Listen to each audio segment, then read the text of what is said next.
Oliy Majlis Qonunchilik palatasidagi O'zbekiston Ekologik partiyasi fraksiyasida O'zbekiston Respublikasi Prezidenti Shavkat Mirziyoyev raisligida bo'lib o'tgan Markaziy Osiyo davlatlari rahbarlarining 7-chi maslahat uchrashuviga bag'ishlangan yig'ilish bo'lib o'tdi. Unda deputatlar tomonidan mazkur uchrashuv yurtimiz va butun mintaqa uchun muhim strategik ahamiyatga ega ekanligi alohida qayd etildi. Darhaqiqat mintaqada ekologik vaziyatning murakkablashuvi, iqlim o'zgarishi va suv resurslari tanqisligining kuchayib borayotgani sharoitida Markaziy Osiyoning yashil taraqqiyot konsepsiyasini tez fursatda qabul qilish taklifi vaqt talabi,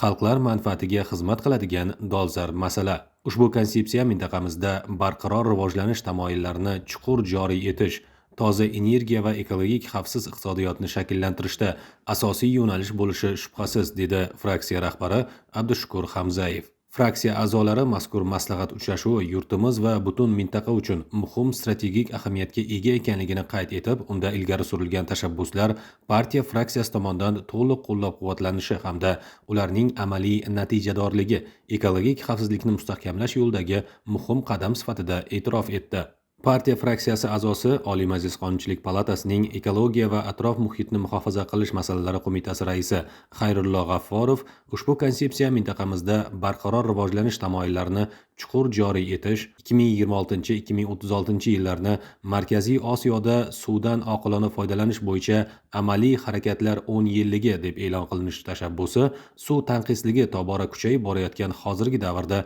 nihoyatda o'rinli va dolzarb ekanligiga e'tibor qaratdi. Deputatlar Toshkent irrigatsiya va qishloq xo'jaligini mexanizatsiyalash muhandislari instituti negizida suv xo'jaligi sohasida mintaqaviy vakolatlar markazini tashkil etish tashabbusi ilmiy innovatsion hamkorlikni mustahkamlashda o'ta muhim o'rin tutishi, bu kabi tashabbuslarni hayotga tatbiq etish mintaqadagi ko'plab muammolarning ijobiy yechimi bo'lib xizmat qilishini ta'kidlashdi.